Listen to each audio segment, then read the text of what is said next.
예수님이 마귀의 시험을 물리치시고 완전하게 승리하셨어요. 그리고 갈릴리를 다니시면서 놀라운 이적을 보이시고 권위 있는 말씀들로 사람들을 가르치셨습니다. 많은 사람들이 주님 앞에 몰려왔고 주님은 하나님의 능력을 전하셨어요. 그리고 예수님의 자라난 고향, 태어난 고향은 베들레헴이지만 자라난 고향인 나사렛으로 오셔서 주님이 하나님의 말씀을 전하시는 것이죠. 주님께서 회당에 올라서 사람들이 모여 있을 때 그 당시에는 성경책이 이런 책이 아니라 두루마리이잖아요. 그 두루마리 중에서 이사야 두루마리를 펼치시는 거죠. 펼치시고 성경 말씀을 읽으시는 겁니다. 제가 다시 한번 읽어볼게요. 18절. 주의 성령이 내게 임하셨으니 이는 가난한 자에게 복음을 전하게 하시려고 내게 기름을 부으시고 나를 보내사 포로된 자에게 자유를, 눈먼 자에게 다시 보게 함을 전파하며 눌린 자를 자유롭게 하고 주의 은혜의 해를 전파하게 하려 하심이라.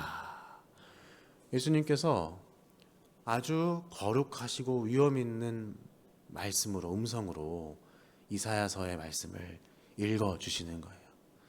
사람들이 예수님의 말씀에서, 예수님의 입에서 어떤 말씀이 나올지를 모두가 주목하여 보았습니다. 마치 이 시간에 주님께서 하셨던 음성은 굉장히 위험이 있었던 것 같고 굉장히 아름다웠던 것 같습니다. 모든 사람의 두 눈이 초롱초롱해져서 예수님에게 나오는 말씀이 뭘까, 어떤 말씀을 전해주실까 하는 기대감과 놀라움으로 가득 찼던 것이죠. 어떻게 오늘 아침에 나오셨는데 여러분의 눈빛은 초롱초롱하신가요? 네, 그러시기를 믿습니다. 아멘.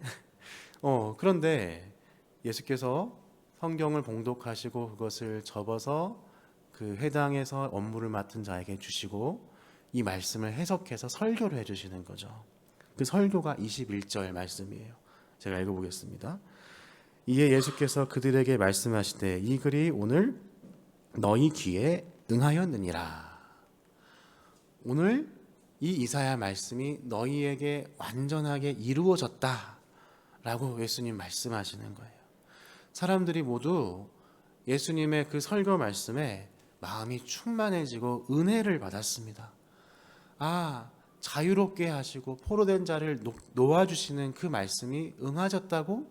그게 무슨 말이지? 이 왜 은혜로운 말씀이지? 하고서 놀랍게 여겼다고 얘기합니다. 그리고 그 나사렛 사람들이 서로 수근수근 거리며 이렇게 얘기하는 거죠. 이 사람 요셉의 아들 아니야? 우리가 예전에 우리 집 서랍장을 고쳤던, 우리 집이 외주했던 그 장롱을 만들었던 그 큰 아들 아니야? 이 사람 요셉의 아들인데 어떻게 이런 설교를 하고 있지? 라고 수근수근 거리는 것이죠.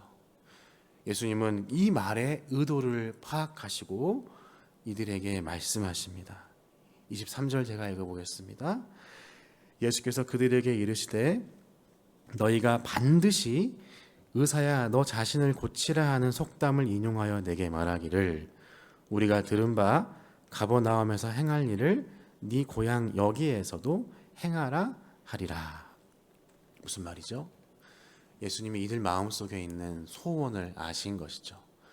예수님이 갈릴리 지역을 돌아다니면서 능력 있는 기적을 행하시고 이적을 베푸신 것을 알고 예수님께서 다른 지역에서 좋은 일들을 펼치셨다면 자기의 고향인 아는 사람들이 모인 더 친근한 사람들이 모인 이곳 나사렛에서는 더 많은 더 좋은 기적들을 베풀어서 우리를 만족시켜 줄 것이야 라는 기대를 갖고 있는 것입니다.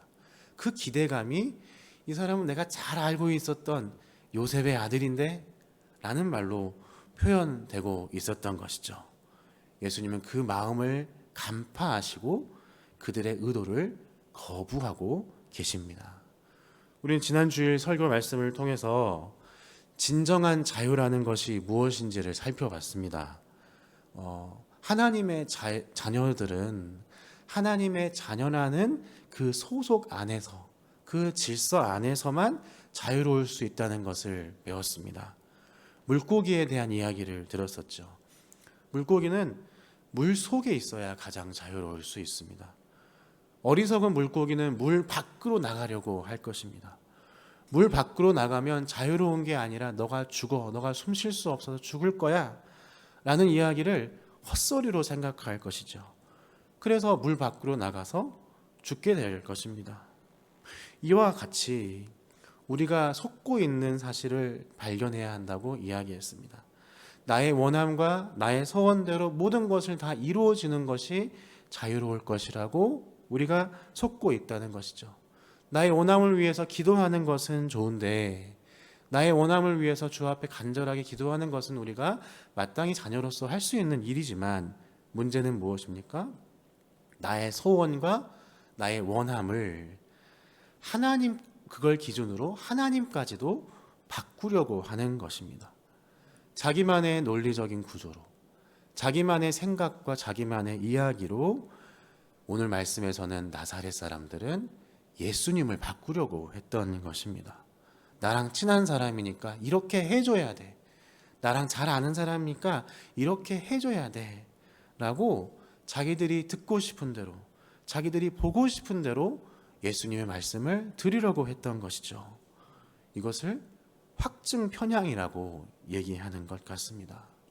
이 확증 편향은 아주 무섭게 변질되고 있습니다. 예수님께서 본인들의 뜻대로 해주지 않고 그들을 거부하시는 것을 발견하자 이들이 어떻게 반응을 하고 있습니까? 28절부터 제가 읽어보겠습니다. 회당에 있는 자들이 이것을 듣고 다 크게 화가 나서 일어나 동네 밖으로 쫓아내어 그 동네가 건설된 산 낭떠러지까지 끌고 가서 밀쳐 떨어뜨리고자 하되 예수께서 그들 가운데로 지나서 가시니라.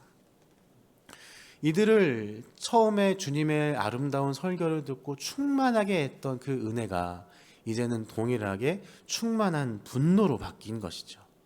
자기 생각대로 예수님을 조종하려 했는데 예수님이 그걸 따라주지 않고 오히려 거절하시자 그 기대감만큼의 분노가 예수님을 죽이려 하는 것까지 나타난 것입니다. 이것이 우리에게도 동일하게 존재하고 있지는 않습니까? 내 자신이 확증 편향적으로 왜곡되고 있다는 증거는 무엇이겠습니까? 하나님에 대해서, 주님의 말씀에 대해서, 혹은 말씀을 있는 그대로 전하는 어떤 권위자에 대해서, 사역자에 대해서 나의 마음 가운데 기대감이 어그러지고 분노가 있다면, 혹시나 내가 생각해도 이렇게까지 마음속이 불편하고 분노할 상황이 아닌데 나에게 그런 분노가 있다면, 하나님에 대한 분노, 사람에 대한 분노가 있다면 그것은 내 안에 나의 기준으로 주님의 말씀을 기대하고 주님의 말씀을 변경시키려고 했던 그런 모습이 드러난 것일 수 있다는 것이죠. 예수님은 이런 우리의 모습에 정면으로 맞서고 계십니다. 나사렛 사람들이 본인의 말씀 그대로를 환영하지 않을 것을 알면서도 나사렛을 향해 오셨던 것이죠. 싸움을 일부러 거셨던 것입니다. 이들을 살리고 싶으셨던 것이죠. 예수님은 우리를 살리기 위해서 우리와 싸움을 거십니다. 우리가 하나님 말씀을 내 자의대로, 내 생각대로 변개하려고 했을 때 우리에게 문제를 만드시고 문제를 통해서 주 앞에 다시 한번 무릎 꿇게 인도하시는 것이죠. 그리고 예수님은 나사렛 마을 사람들의 그 성난 군중 가운데로 지나가셔서 자기의 할 일을 하시는 것입니다. 그분이 무슨 일을 하셨습니까? 그분이 직접 순종하신 것이죠. 예수님은 하나님의 말씀을 결코 확증 편향적으로 받은 적이 없으셨습니다. 그분은 자기의 뜻을 완전히 내려놓고 오직 아버지의 뜻과 아버지의 말씀대로 온전하게 받기 위하여 최선을 다하셨던 것이죠. 겟세마네에서 땀이 피가 되도록 그가 열렬히 기도하셨던 이유는 1%도 자기의 뜻으로 하나님을 조정하려 한 것이 아니라, 자기의 편향으로 하나님의 뜻을 왜곡하려고 한 것이 아니라 온전하게 그 말씀을 받고 순종하시기로 결단하기 위해서였던 것입니다. 그리고 그 예수님께서는 본인이 이루신 완전한 순종하심으로 우리를 이끌어 가시는 것이죠. 어떻게 이끌어 가십니까? 오늘 말씀에선 예수님은 엘리야 시대의 사렙다 과부와 엘리사 시대의 나아만을 소개하시면서 그들에게 임했던 은혜를 통해서 우리를 어떻게 인도하시는지를 보여주시는 것이죠. 두 사람은 완전히 다른 사람입니다. 남성과 여성이고 민족도 다르고 경제적인 상황과 신분도 다릅니다. 그렇지만 이 사람들은 모두 가난한 자들이었습니다. 자기의 확증 편향대로는, 자기가 생각한 대로는, 자기가 생각하는 하나님의 이미지로는 자기 인생에 답이 안 나오는 것이죠. 아직 하나님에 대해 아직 모르는 것이 남아 있어야만, 내가 경험하지 못한 하나님이 기대되어야만, 그가 겸손하게 하나님의 뜻을 따라가야만 인생의 문제가 해결되는 것이죠. 복음은, 하나님께서 허락하시는 천국의 복음은 늘 나의 생각보다 큰 것입니다. 나의 기대와 나의 상상력보다 하나님이 하시는 일은 항상 큰 것입니다. 자기 스스로 해결할 수 없는, 내가 모르는 미지의 영역에 있는 하나님이 항상 우리를 기다리고 계심을 인정하는 것입니다. 이들은 모두 가난한 사람들이었습니다. 그렇지만 이들은 또한 분노하는 사람이었음을 기억해야 됩니다. 사렙다 과부는 이거 먹고 죽을랍니다. 비꼬면서 분노를 했습니다. 나아만은 요단강 물에 나를 씻으라고, 더러워서 내가 그냥 가버린다, 떠나는 것으로 분노했던 사람들입니다. 똑같이 나사렛 사람과 같이 분노했습니다. 그러나 이들에게는 주의 말씀을 다시 전해주는 사람들이 있었습니다. 엘리야는 사렙다 과부에게 내 말대로 해봐, 나아만의 종은 이 말씀대로 해보십시오, 다시 이야기하는 그 작은 말씀이 있었던 것이죠. 이들에게 큰 믿음이 있어서가 아니라 믿져야 본전이란 마음으로 그 말씀에 순종했던 것입니다. 우리 모두는 다들 확증 편향적인 사람들인 것 같습니다. 저의 모습을 돌이켜보면 정말 내 나름대로, 내 스토리대로, 내 생각대로 어떤 구도를, 그림을 그리고 있구나, 거기에 다른 사람들을 끼워 맞추는 것만이 아니라 하나님의 말씀까지도 끼워 맞추고 있는 것 같다. 그리고 쉽게 분노하는 사람이구나, 쉽게 기대하고 분노하는 사람이구나, 너무나 무지한 사람이구나 하는 생각을 하게 됩니다. 그러나 우리에게 확실한 은혜는 무엇입니까? 주님의 말씀이 계속해서 우리를 깨우신다는 것입니다. 계속해서 주의 말씀이 나를, 마음을 놓고 하십니다. 나를 다시 세워주십니다. 무엇이 진짜 자유를 얻는 길인지, 내가 왜 나의 확증 편향에서 벗어나야 되는지, 내가 모르는 미지의 하나님으로 기대하며 나아가야 하는지 주의 말씀이 나를 계속해서 선포하시고 말씀하시는 거죠. 그것이 바로 우리에게 허락한 가장 큰 은혜인 것입니다. 오늘 새벽에 나오셔서 짧은 시간 주의 말씀의 토막을 듣는 것, 이 말씀의 토막들이 계속해서 이어지는 것, 끊어지지 않는 것이 우리에게 주어진 가장 큰 은혜인 것이죠. 그럼을 통하여 나아만과 같은, 사렙다 과부와 같은 작은 순종으로, 작은 믿음으로 나아갈 수 있게 되는 것입니다. 이 작은 순종이 우리로 하여금 진정한 자유로 나아가게 하는 열쇠임을 우리는 기억해야 할 것입니다.